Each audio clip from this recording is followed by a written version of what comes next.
Terus la ya'zumi dzanbu indaka azamatan tasuddu an husnid dhanni. Ulangi. La yu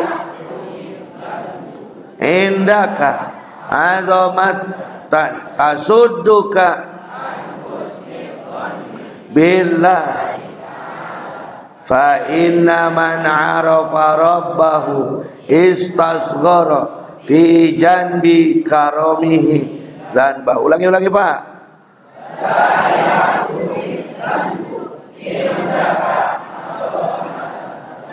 Oke.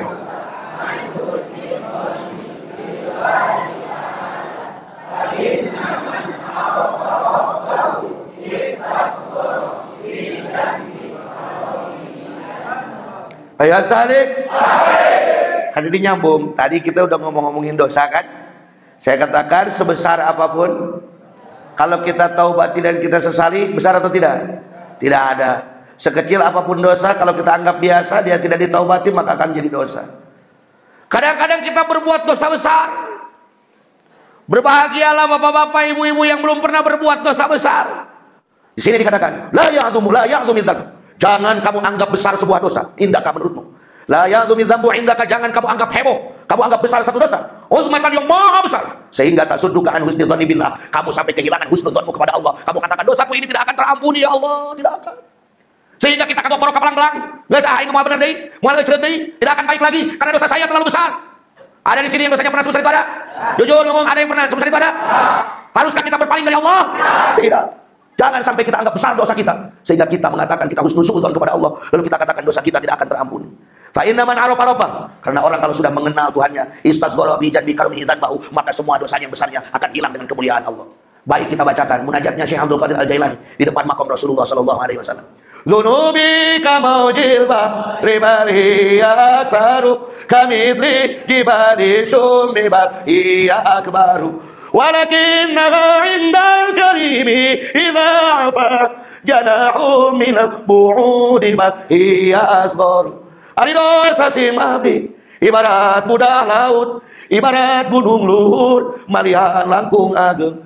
Nanging upami Gusti nulaman ngahampura ibarat jangjang rametuk malikira. Dosa kita itu banyak sekali. Sampai kita hitungkan ombak di laut dengan dosa kita, masih lebih sering dosa kita daripada ombak yang ada di lautan. Seandainya Samudra Hindia adalah lautan yang paling luas, maka dosa kita lebih luas daripada bumi dan sisi. Seandainya ada gunung yang menjulang tinggi, maka dosa kita lebih tinggi daripada gunung tersebut. Itu menurut siapa? Tapi Allah adalah lautan pengampun. Berhusnudzonlah kepada Allah. Kembalilah kepada Allah. Olah diri kita, olah dengan baik. Jadilah produk daur ulang yang baik. Saya ingin bertanya, apa bedanya antara sampah dan bahan baku daur ulang? Gunanya ingatnya tadi. Apa bedanya sampah? Tahu sampah tidak? Plastik sampah. Dan bahan baku daur ulang. Enak-enak ya? Itu juga kan? Nah ini saya tanya, bukan persamaannya, perbedaannya. Yang membedakan tempatnya. Betul tidak? Kalau di bak sampah, namanya sampah. Mau mesin, mau apa, kalau di bak sampah namanya apa? Tapi kalau sudah dipungutin, dibawa oleh tukang daur ulang, itu namanya apa? Bahan baku daur ulang. Kalau masih di tempat sampah, ada harganya tidak? Kalau sudah di tempat daur ulang, ada harganya tidak? Padahal bahan baku daur ulang adalah apa?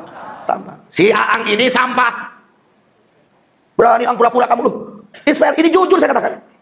Sampai Pak, pertama kali saya ngabuluk santri, teman saya itu ada yang ngusap wajah saya. Aisyah kesurupan dia goblok. Kesurupan usaha sih aja. Geus lah urang di ditu deui, kok siapkeun. Rek party sama ieu heuh. Open boot sabaraha botol tenang, beres bae. Saya mau ceramah pada satu tempat. Untuk mana teh? Abdullah, ada benar ini masih begen gitu. Terpercaya ini seperti itu. Pas saya datang langsung, "Woi, bro, wah, friend sehat." Ayo.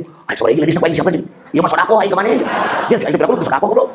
Sodako aing mah ke mana sok kita mah. Teu naon ku aing paling lah 2 kali ngagesekeun paling 20-30 juta eun. Ayo tenang pulang ti ka dengan saya. Kalau masih di situ namanya apa? Sampah. Masuklah Anda ke dalam kancah hikam. Masuklah kita ke dalam tempat yang disebut mastaka. Lalu ditetapkanlah zikir dalam kalbu kita. Dan kita olah sedikit demi sedikit. Maka kita sebagai bahan baku daur. Saya mau bertanya, pernahkah saudara mendengar sahabat Abu Bakar Siddiq? Pernah? Pernahkah saudara mendengar Sayyidina Umar? Pernah? Siapa mereka?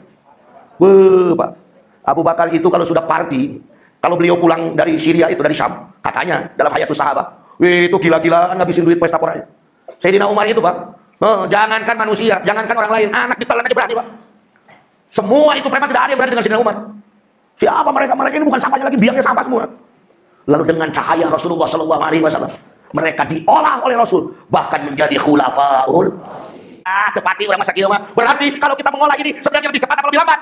Lebih cepat, sama budak maruntak aja, tiba kalung gerungkul. Kita mau saking cakap, katanya kan awal geus kotor. Maka kuncinya semangat ya. Kerja, pasrah terus, semangat mengolah diri. Innallaha la ilaha illallah. Kemae Gusti Abdi maruntak kemae. Nu penting aya nu ngolah. Bisa dipahami semua? Jangan kita karena berbuat dosa. Ini baiknya ini teman-teman kita dari sahabat kita dari jamaah tabiin dari markas gak ada yang hadir. Kuat geus tato kana nahaun gini. Mereka aja terus kalau hidayah sudah masuk, nggak ada salahnya. Ini yang justru yang saya nggak suka. Ini mohon maaf ya. Saya nggak suka wajar dong. Para kiai yang merasa sok suci, baru ngelihat anak-anak yang mabuk-mabuk begitu, ya itu sampah itu. Pak, Bapak ceramah di masjid. Orang yang ada di masjid itu mantak ke masjid ke bager. Benar tak? Makanya dia ke masjid itu lagi baik. Dan dia sedang mencari kebaikan. Lalu kita ngomongin wajar, weh. Yang sebenarnya harus didawahi itu yang di masjid atau yang di jalanan. Nah, itu yang sebenarnya harus didawahi. Katanya jangan musahabah dengan begitu. Ya jangan, tetapi sekali-kali dakwahi. Ilmu kepada mereka tidak masuk. So aku mana buka hikam, walaupun mana ada utah. Buka jurumiyah, baru jurumiyah hari pinggang kita nyawa. Apa yang masuk ke mereka? Kasih sayang. Yang masuk ke mereka apa? Karena segila-gilanya mereka juga pernah punya ilmu kan? Pernah disayangin, pernah dikasihin. Mereka juga mungkin kalau laki-laki punya rasa cinta. Perempuan juga punya rasa cinta. Awalilah dengan itu. Cuman kadek, namun kira-kira lain dokter, nanti tong cicing di rumah sakit. Bisi kapal beli. Ngerti ente ada contoh. Kalau kira-kira kita bukan dokter, jangan nongkrong. Nanti ke bawah apa? Siap Kang adik itu lah. Beres hikam di baturan ke bawah babi. Oh, ke bawah gering siap. Olah dulu cahaya kita ya. Lalu datangi mereka dengan kasih sayang. Tidak ada dosa yang tidak kita jangan terlalu menganggap besar sebuah dosa karena bisa jadi nanti kita jadi suudzon kepada Allah. Menganggap bahwa Allah tidak akan mengampuni dosa kita. Wajarkah manusia berdosa? Wajar tidak?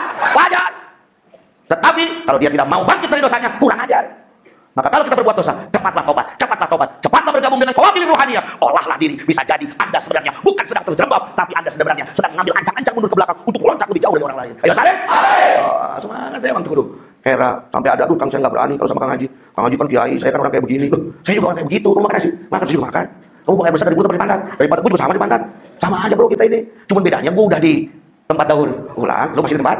Mau terus di situ, pindah kemari. Mau ada harganya enggak? Ya mau pindah sini. Makanya yang hadir di sini saya ajak semuanya.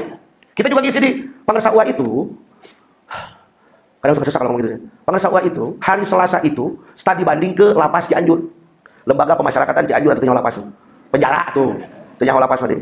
Penjara Cianjur membawa para kiai. Nah, di sini ini beliau di mana ini Sukabumi kan nih. Ah ini di Lapas Cianjur. Itu diganti lagi fokusnya. Ya kira-kira fokus saja. Nah, iya benar. Di Lapas Cianjur tuh ini bajunya terakhir ini. Ini ajangan Lim, Kiai Haji Abdul Halim Cianjur. Ini nelpon ke saya. Karena beliau katanya berpelukan terus, uang meluk terus. Sampai nelpon pas gua dari Cianjur hari Selasa, terus ke Suryalaya. Dia nelpon, hari bapak mana kudu naon gitunya. Ke pasar. Panggil sahabat kolot kudu naon wae kayak kain gitu. Maaf kalau saya karena dekat mungkin dengan beliau suka banyak bercanda.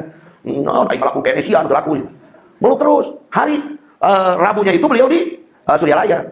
Terus melihat ke Inaba. Ingin apa sih tujuannya? Ingin membuat lapas kelas 2. Lapas kelas 2. Lapas kelas 3 Warung Kiara Sukabumi menjadi pondok pesantren itu kirim-kirim, Pak. Ingin membuat penjara jadi pondok pesantren. Yang dirinya mah pesantren kapaksa gitu. Nya ide dia mah pesantren di kaya. Ide mah kapaksa. Di antawis ajengan pesantren banyak ya teh. Di rumah ieu teh. Ini ustaznya. Kalau di sana orang buruk itu ustaz buruk. Karena kalau di sana penjara itu ustaz penjara itu. Oh, di sana. Lalu beliau berpikir waktu itu, nah pulang dari Suryalaya itulah beliau langsung ke rumah sakit karena ingin memperbaiki kakinya yang ada memar sedikit. Nah, dari situlah besok kakinya beliau wafat. Bangsawan. Jadi ingin bikin pondok di penjara. Lalu namanya apa? Beliau katakan namanya As-Sa'adatud Darain. Kebahagiaan di dua tempat. Asa aneh ini Pak, hari penjara mah nanti At-Tawabin, At-Taubah. Kan ada ini kok As-Sa'adatud Darain, As-Sa'adatud Darain. Kebahagiaan Sa'adatud Darain, kebahagiaan di dua desa dunia dan akhirat. Padahal mungkin itu sudah jadi jenazah kan kalau dalam itu. Itu bangsa Allah. Nah, lalu beliau katakan apa? Saya mau tanya beliau kepada saya. Mana lebih baik, tangan kanan dan tangan kiri? Jawab. Mana lebih baik tangan kanan dan kiri? Oh, tangan kalau makan pakai tangan, kalau minum pakai tangan, salaman pakai tangan, kalau coba pakai tangan. Oh, jadi mana lebih mulia tangan kanan tangan kiri? Ya sudah buang aja tangan kirinya tuh. Udah goreng, mau tidak? Potong aja tangan kirinya, mau tidak? Kenapa tidak? Kan jelek. Karena dua-duanya tangan siapa? Tangan kita. Ada tangannya tidak? Ayo dengar ya. Tangan kanan tangan kiri. Pekerjaan yang baik pakai tangan. Pekerjaan yang buruk pakai tangan. Kenapa tangan kiri tidak kita penggalanya karena berbuat jelek? Karena dua-duanya tangan siapa? Yang jelek itu bukan tangannya, tapi kebiasaannya. Ini filosofi mahal di bangsa bagi saya. Yang jelek itu apanya? Kebiasaannya. Sekarang biasanya orang pakai jam di tangan kanan, tangan kiri. Pakai cincin tangan kanan, tangan kiri. Jadi yang kebiasaannya jelek, kalau dihiasi akan jadi bagus. Justru kalau jamnya di tangan kanan, copet ya. Baru jamnya saudara di kanan bisa beberapa copet itu. Copet. Paham tidak? Ada pemahaman tengah hati. Kita punya berapa tangan? Tangan kanan, tangan. Mana yang baik? Mana yang jelek? Kenapa tidak kita buang? Karena dua-duanya tangan. Yang jelek itu bukan apanya, tapi apanya? Kebiasaannya jelek juga kalau dihiasi jadi bagus jadi jelek. Begitu juga manusia. Yang baik saudara kita. Yang buruk, karena pada dasarnya yang baik dan yang buruk juga manusia dua-duanya. Betul tidak? Yang jelek itu apanya? Kebiasaannya, bukan manusianya. Yang jelek itu kebiasaannya. Tapi kalau yang jelek itu kita hiasi dengan ilmu, kita hiasi dengan tarekat, kita hiasi dengan amal, bahkan orang akan lebih melirik tangan kirinya karena ada jam mahal daripada tangan kanannya. Betul? Yuk, praktekkan itu di rumah. Jangan kita yang baik kita deketin, yang buruk kita jauhin, kita musuhin. Tidak ada musuh bagi santri kami, itu tidak ada. Teman seribu masih, yang musuh satu terlalu. Udah nggak ada musuh, kita nggak ada. Oh, jablay Kang, jablay itu WTS. WTS itu wanita tuna suami. Jadi caranya adalah suamisasi wanita tuna suami. Jadi kenapa mereka jadi WTS? Karena tidak dikawin sama kiai. Coba lah mau dikawin dengan kiai, malah ya jablay semua. Tak kiai yang luar terhukum sih. Harusnya para kiai lah yang menikahi jablay-jablay itu. Sob lah kita tadi lah. Asup pakai jam Alexander Christie keluar jadi rolek. Berdua sobatin jam jalan. Ya, paham semua Pak? Makanya dalam tarekat ada yang jelek tidak? Yang ada belum? Ada yang jelek tidak? Yang ada belum? Kita jelek tidak? Tapi belum? Kalau yang belum baik itu harus diperbaiki. Kalau yang jelek harus dibuang. Ada yang jelek tidak? Yang ada belum baik. Kalau ada orang yang tidak baik, itu salah kita karena kita belum memberikan kebaikan. Bukan langsung orang disalahkan. Kayak budak, lempang ada anak kecil jalan di belakang panggung. Dipait karena kamu kubrok, cepat kena tolong. Makanya ingat dong. Tahu apa aja Bapak tulungan yang dicarikan. Dia minta tolong atau minta dimarahin? Jadi kalau ada orang yang sekarang terpeleset dalam lembah penistaan, dalam lembah narkoba, dalam lembah zina, sebenarnya mereka itu harus dimarahin atau harus ditolong. Harus bicarakan, ini bukan tulungan atau mah. Ma pahisang tutung. Ditarik, ma pahisang tutung. Geus nunggeus panuran tanah tutung geus. Ti ayeuna ka hareup mah geun urang. Dari sekarang ke depan mari kita perbaiki. Paham? Ayo.